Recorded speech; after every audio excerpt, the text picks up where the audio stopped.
Hello, and welcome to Linux Action News, episode 132, recorded on November 17th, 2019. I'm Chris. And I'm Joe. Hello, Joe. Good to be connected with you and good to be back here in the seat. And we start things out with huge news from Docker. Two bits of news, really. The first is that Mirantis has acquired Docker Enterprise. And the second is that Docker has somewhat restructured and secured $35 million worth of investment.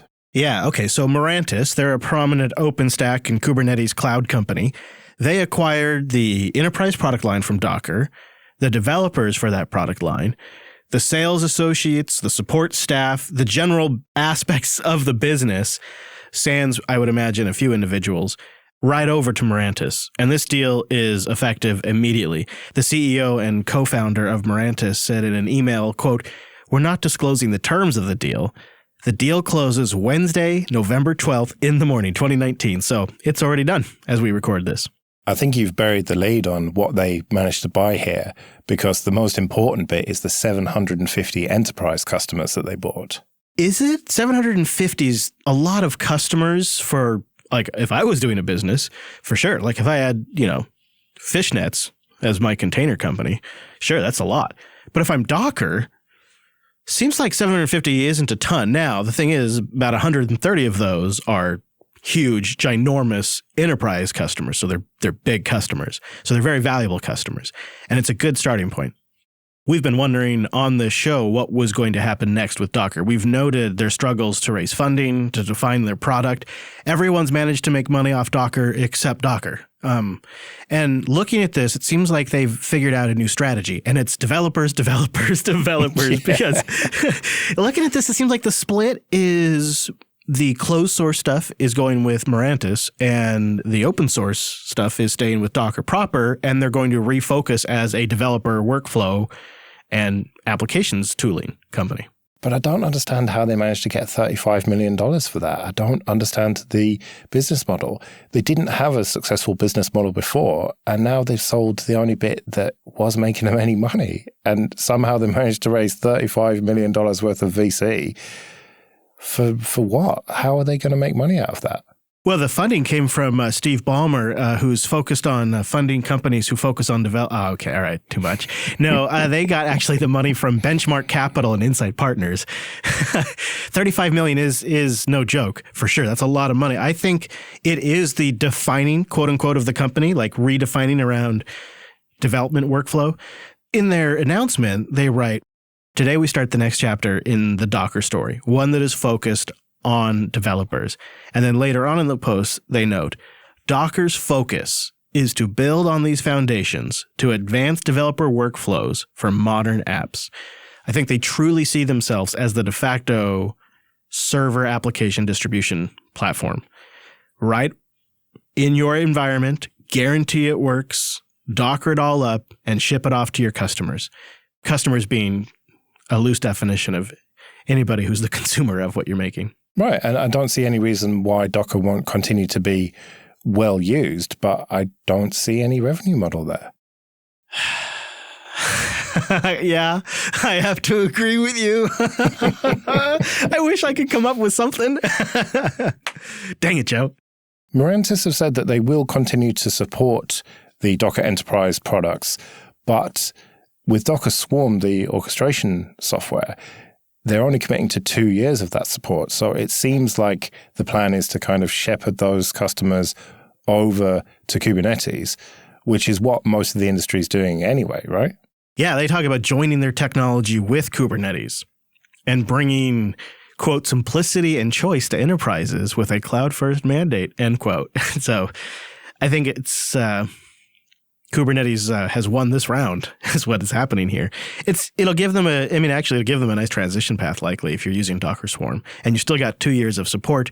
And in their frequently asked questions, if you want to get support, tomorrow morning when you're at work, you just call the same rep you've always called. They'll still answer the phone. They're still working for them. And that's great for those people.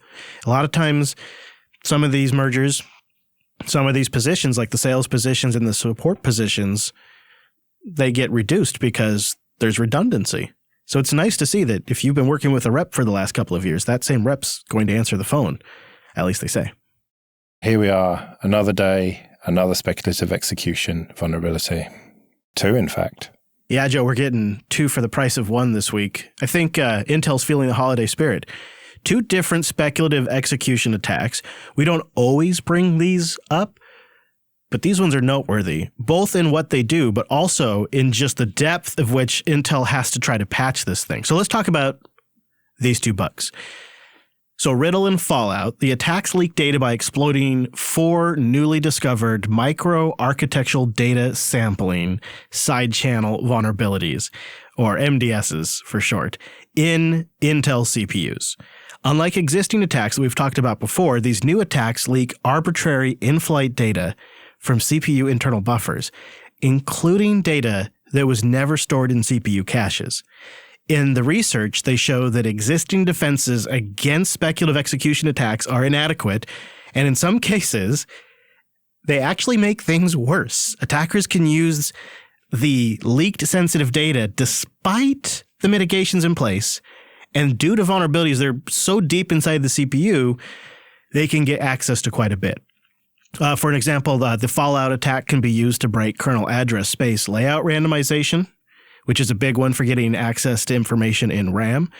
They also show the Riddle defense can allow unprivileged code on machines, as with recent CPUs that are patched that can execute that code. It's really bad because the fix is more than just a simple firmware thing. And in some of these, we thought this was already addressed, but now here we are, and it turns out not all of this was as fixed as Intel might have led us to believe. We've been talking about these since late 2017, early 2018.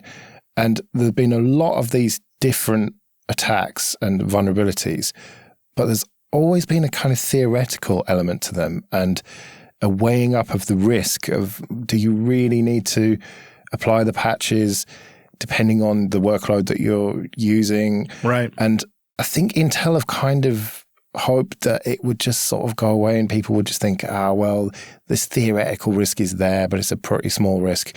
But now with the latest round of vulnerabilities, it's starting to feel a bit more real and a bit of a higher risk. And maybe Intel's strategy of not fixing this at the hardware level quickly, and maybe even delaying the newer generations of their chips until they'd fixed it, maybe that is turning out to be not such a great idea. So I see it as 2 things. It's possible Intel is working on the next generation that solves a lot of this at the hardware level, but it's a little ways out and they don't want to hurt sales of existing products in the pipeline. Yeah. That's possible. Or it's possible that Intel is just planning to try to fix this with software and then get the speed up over time. And I think that was the one that none of us thought would actually be their long-term play. We all kind of thought, okay, that'd be the move for the processors on the market right now. But by the time 2020 is around, we'll have a new architecture, some improvements that will fix this and everything will be good. And these software patches will be just a thing of these generations. Now it looks like that might have been wishful thinking. And it's not like Intel can just reinvent this overnight. These are things they've built up over many, many generations. Lots of software has been made with assumptions that some of these features are in place. Maybe Intel has looked at it and said, this is the only route. Better make sure everybody's using LVFS or something similar. But the way they've treated the security researchers is not great, really. Yeah, that is concerning. Yeah. And also the open source community. They've made some improvements in a lot of ways, but projects are still not super happy. And just recently, Greg KH from the kernel was talking about how if you really, truly want to be secure, not only do you need all these microcode fixes, but you also just need to turn off hyperthreading. Yeah, which significantly impacts performance and just makes your cloud instances much more expensive to run. Yeah. When Intel does a release like this, they work with 300 different organizations to prepare and coordinate the release of their own spins of Intel's updates. They have a whole ecosystem of partners. But then you think about it, they have a stack of software. It's not just CPU microcode, but there's also microcode in the GPU and in the different buses. There's like all, chips in there, Joe. They all need updates, like all kinds of chips that do different things. They call it the microchip. Yeah, and we're talking about an operating system on these CPUs, essentially. It's basically a computer within your computer. Yeah. It's crazy. And so they're coordinating across all of these different companies, across these software stacks, and trying to patch this thing and go after it. And they kind of implied 6 months ago that some of this stuff was fixed that turns out now isn't. We'll have some links in the show notes for lots of good details. I actually encourage some homework on this one because the MDS attacks are pretty interesting. You can go read that directly at mdsattacks.com. They have a really quick write-up. It's not super flashy. They're not like trying to sell merch. It's just some solid research from some universities and a little bit of corporate research too. Well, maybe one solution is just to switch to ARM, and that's at the heart of the PinePhone, which you can now buy, at least as we record. The BraveHeart edition, which they stress is a limited edition aimed solely for developers and early adopters, those who like to tinker. It's called the BraveHeart edition, and I love it. They say estimated dispatches in late December, early January 2020. You're saying this is for people who like to mess with computers? I think it is indeed. I pre-ordered one, $150 US greenbacks as we record. A couple of notable things about it. It has a 1440 by 720 screen with an 18 by 9 aspect ratio. It's got a 64-bit quad-core 1.2 gigahertz ARM Cortex A53 and a Mali 400 GPU. Yeah, this is pretty low end, but it's designed to run proper Linux, things like Ubuntu Touch or Postmarket OS. That's what makes this stand out. Yeah, in fact, it won't even ship with an OS. They write on here, various open source mainline Linux or BSD mobile OSs. Various. It's quaint. Well, pick your own. And you know what? You could. It's got 16 gigabytes of eMMC. It also has micro SD, so you can go up to 2 terabytes. It's got 2 gigabytes of RAM, so you could probably pretty comfortably run a lot of mobile operating systems. I think I'd probably go for Ubuntu Touch, my first attempt. I love that it has USB-C for both charging, but also it does DisplayPort out of that. So you could even try some convergence action. Yeah, and it's even got a 3.5mm headphone jack. How did they do that? Holy smokes. No, how did they fit that in there? I mean, this is not going to take on the latest iPhone or Android phone. It's not designed for that. The whole point of it is it's basically a development device. It's a device for people who just want to tinker with the likes of Ubuntu Touch. It's kind of like almost a reference device for that. And it's cheap, it's low spec, and it's all about the community in terms of the software for it. Pine are going to make the hardware, as usual, and it's up to the community to put software on it. I've always dreamed of a line of mobile phones that you could load your own OS on like you can on a PC. You know, the PC isn't perfectly free, but you can load just about any compatible operating system you want. It's an open platform in that sense. I see a world where you and I both have the same hardware, but we're running 2 different operating systems. Yeah, I could see that happening. And I've ordered mine, so we will actually potentially be in that situation where we're both running different operating systems then. I guess so. I guess it won't be theoretical so soon. I think that's what I love about the PinePhone. And it brings that down to a really approachable price. And I could easily see them bringing that up over time as they get the device sorted and they get the software sorted and hardware refined. There's so much potential here. That's why we reached out to Lucas, and we're going to have him on Linux Unplugged this week on Tuesday's episode of Linux Unplugged, which will be episode 328, linuxunplugged.com/328. Yeah, don't go there yet because there won't be anything. Not yet. But in a couple of days there will. Maybe by the time you're listening, depending on when you catch this, or if you're way in the future, it's totally there. Well, they call it the BraveHeart edition, and it's not the only Brave thing in the news this week. No, Brave has hit version 1.0. The Brave open source browser is out of beta. If we had a klaxon, I think it would sound at this point. Blockchain, blockchain, blockchain. That's what this browser seems to all be about. Oh, okay, maybe a little bit. But they've kind of done it in a pretty slick way. So the blockchain is used for their BAT token, which is a unit of your attention. And it's also, they use some sort of blockchain system for their syncing. So you link devices to a chain, and then they all sync amongst each other. That's really a cool way to do it. So the core of Brave is they are trying to find a way to monetize for creators in a way that doesn't violate privacy and it isn't creepy, while building all of that into a really optimized, fast, Blink-based browser. I kind of went all in over the weekend to test it for the story. I've never used their monetization stuff, and I thought, well, I'll give it a go. And It's not bad. They've done it in sort of a tasteful way. You can opt into certain ads. The selection is all done on device. It's not tracking you to do it. And you earn these points that you can tip creators with. So say Late Night Linux was on there. Somebody who went to your website a lot could accumulate these tokens by viewing the private ads, and then they could tip those to you. You can then, with one of their partners, actually convert that into currency in your local neck of the woods.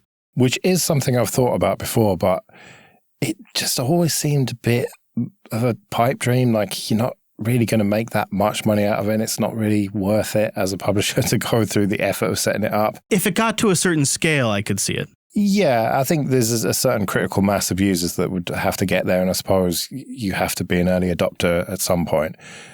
But I used this browser to do all my research for this episode of Linux Session News and went through the setup and everything, and it was pretty nice, and I could select the dark mode, and it was a nice browser to use. I didn't initially set up the reward stuff, but then I thought, well, I'll give that a go, and I tried to enable it, and then I just started to get all these notifications just for random stuff that just annoyed me, and I had a bit of a bad experience with it, I must say. I had a good experience with the browser. The browser itself is lean, works well. I mean, it's Chromium Blink-based, so what do you expect? It worked perfectly. But when I started to go into that value-add stuff, it just felt a bit spammy to me.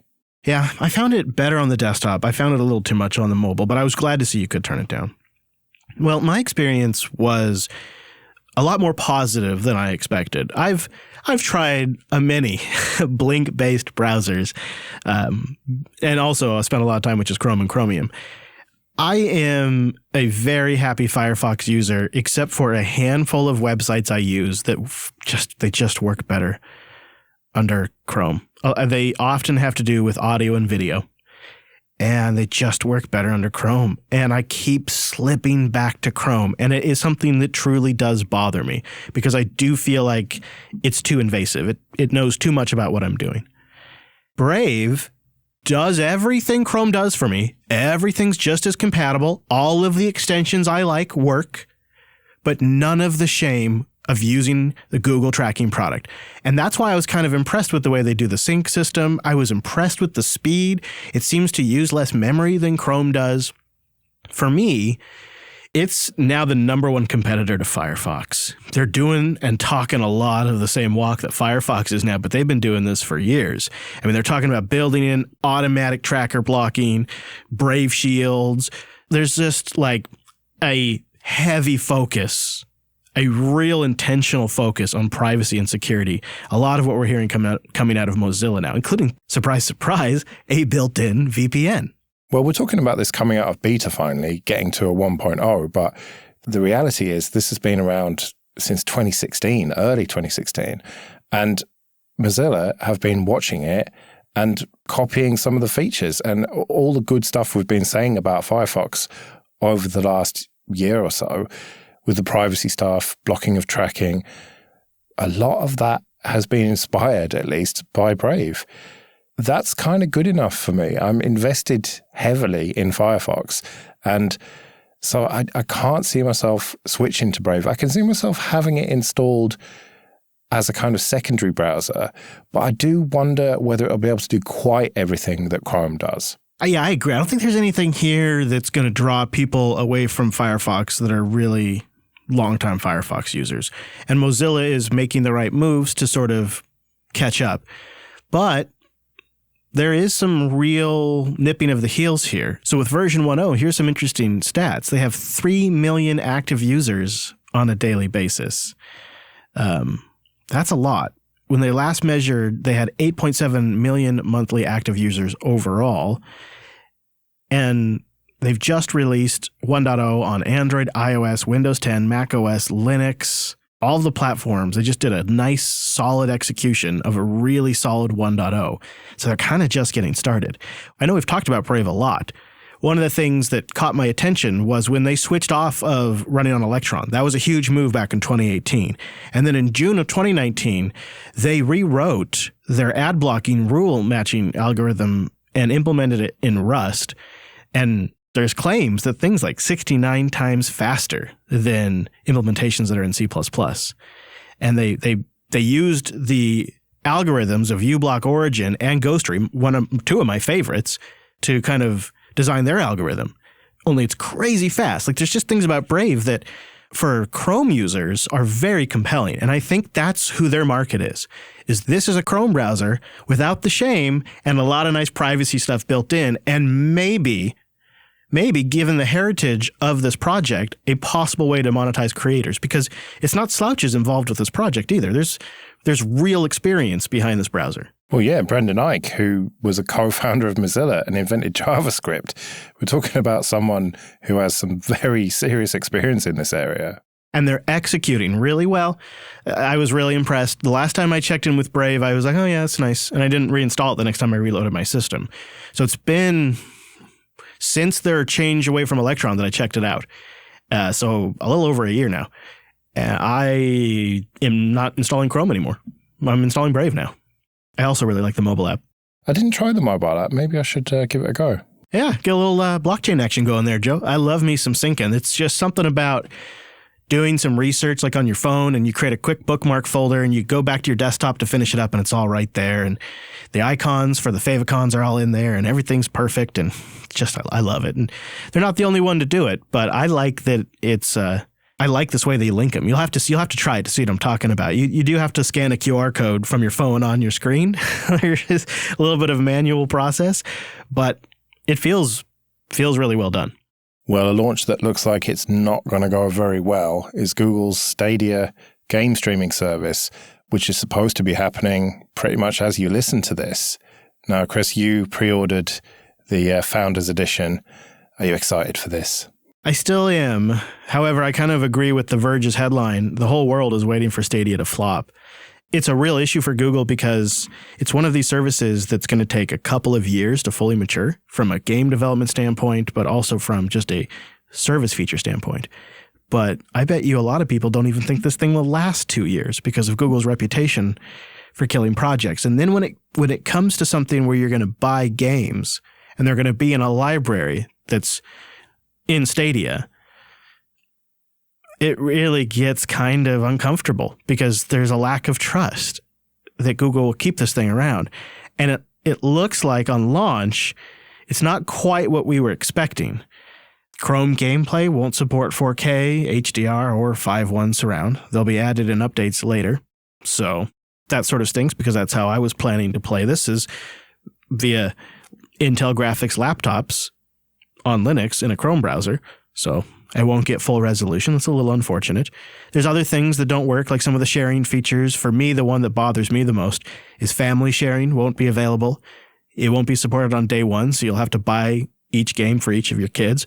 This is going to be a big thing for me. I have family sharing across my Google accounts. It was implied that this would be a supported feature, and it simply isn't. It's really kind of, I don't know, it's a little underwhelming. Also, probably the number one killer thing, Joe, is they're only going to have 12 games at launch. Yeah, that's not ideal. And you've got that NVIDIA Shield in the living room area in the studio with that enormous TV and the nice sound system and everything. And you're not going to be able to use it on that straight away. No, I could unplug my Shield and hook up the Chromecast Ultra that comes with the Founders Edition. That's another issue, by the way. Other Chromecast Ultra units that are in the market today, they're out in the field that people own, they won't play Stadia games. My Chromecast Ultra will, but existing Ultras will not until an over-the-air update comes along sometime after the launch of Stadia. It's just not great. Now, the dozen games thing, the reason why I think that's so low, this is my speculation, but it's because they are requiring developers to make modifications to the game. They're not just taking straight PC or console ports, which some YouTubers are reporting. They are actually having development shops modify the games to work with the Stadia system. And that's really hard. I watched a lot of interviews with different members of the Stadia team, and I think what happened here is they engineered the hell out of this thing. They came up with some incredible solutions to solve latency. They came up with some great tricks to run the games faster on the server but still send you 60 frames a second so they can be ahead of you. They really ironed out some Herculean encoding issues that are magic But in doing all of this, I don't really think they focused on game partnerships and development shop partnerships. And so where the Microsoft service, when it launches, will launch with more than 50 titles, Stadia is going to launch tomorrow with a dozen. And I don't know for sure, but I bet a lot of them would probably just work under Proton, and I wouldn't need this. Yeah, I think that what we've got here is Google wanting to be first to market, because that's always very important. And the xCloud service from Microsoft is still in preview, and so it hasn't officially launched, whereas Stadia will launch tomorrow. It will be the first to market of the big players, at least. Obviously, there's been plenty of game streaming services in the past that have just not really worked out and ultimately failed. But of the big players, they're going to be first. And maybe it's just not ready. I mean, it certainly sounds that way. I know it sounds crazy, but I had a great experience with OnLive back in 2010. Like, it worked great for me. And I've used other streaming services. There's one on my NVIDIA Shield, and it's been fantastic for me. I played like a whole Batman game, and it was fun. We really enjoyed it. Never had to download any software, never had to try to, load a Windows Proton environment. It's just great. It worked, and I loved it. Never had an issue with lag. And those are existing services that are on the market today. Google has quite the networking infrastructure. So they could, from a networking standpoint, they can really pull this thing off. But something else that they're doing, which is very clever, is because they have the horsepower, they're running these games at 120 frames per second. And they're sending you 60. So they're using that difference to compensate for lag or to figure out what you're doing next. Like they're ahead of you, essentially. And it's just enough of a window that they can do some really cool tech. And you could see how they could integrate this across their product line with Android, with YouTube. So you're watching a playthrough on YouTube and one link in the show description, and now you're playing the game inside your browser. The Chromebooks, this turns all Chromebooks into gaming machines overnight once this thing's done. There's a lot of tie-ins across their entire ecosystem with Google Play and Google Store credits and all of that, where you can use Google Play credits to buy games that you can play on Stadia. If they don't make this work, it's shameful. Yeah, and if they don't make it work, then is this finally curtains for the idea of it? Because, as you say, you had good experiences before, but the economics just did not make sense. How much is just one GPU? Hundreds of dollars. And in order to have all of that infrastructure, there's so much investment there that they're not going to get back directly through revenue. So they're going to have to monetize it in other ways. And maybe that's where everyone else failed. And maybe Google will succeed because they can just mine data and somehow make more money out of it. But it just seems like the whole concept is just doomed to failure to me. Keep in mind, the free version of Stadia doesn't launch until sometime next year.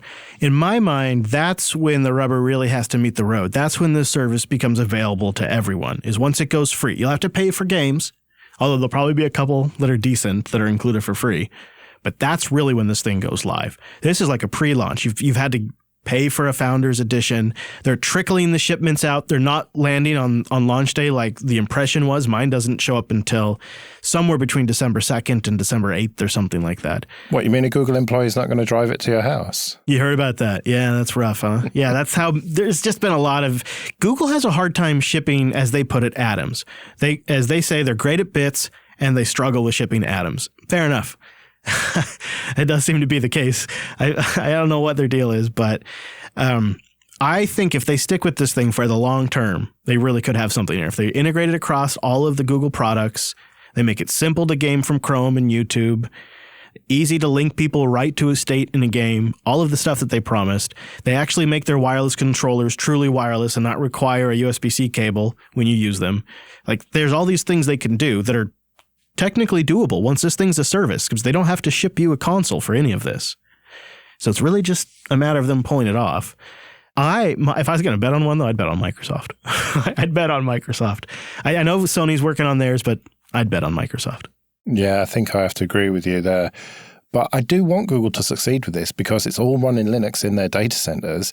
And ultimately, we will all as a community benefit, at least in some ways, with graphics drivers and just generally upstreaming of at least some of the stuff to make this work. that's fundamentally it. Because Google requires that the game manufacturers make their games run on Linux using Vulkan, the hope is it opens up a wider set of games to be published on Linux. Stadia is the streaming platform that enables that. I really, really, really, really doubt that's the case for Sony's, and I know it's not the case for Microsoft's. Well, you're definitely going to have to tell us all about your experiences when it does finally arrive. Yeah, they point out you don't have to wait for the hardware. Once it ships and you get your email, your account's active. It's a service, so you could go play in Chrome and just wait for your controller to show up later. So I will, Joe. I'll play video games and report back so you don't have to. It's a hard life. That's right. If you want to hear how that goes, go to linuxactionnews.com/subscribe for that and, well, all new episodes. And linuxactionnews.com/contact for ways to get in touch with us. And if you got a little extra time this week, check out Choose Linux 22, chooselinux.show/22. The gang talks about the best ways to get involved in different open source communities and finding like-minded people. It's pretty great. It's a great resource. Yeah, I had a lot of fun recording that episode, even if Elle did tell me off for not preparing properly for my conference talk. Well, she takes that very seriously.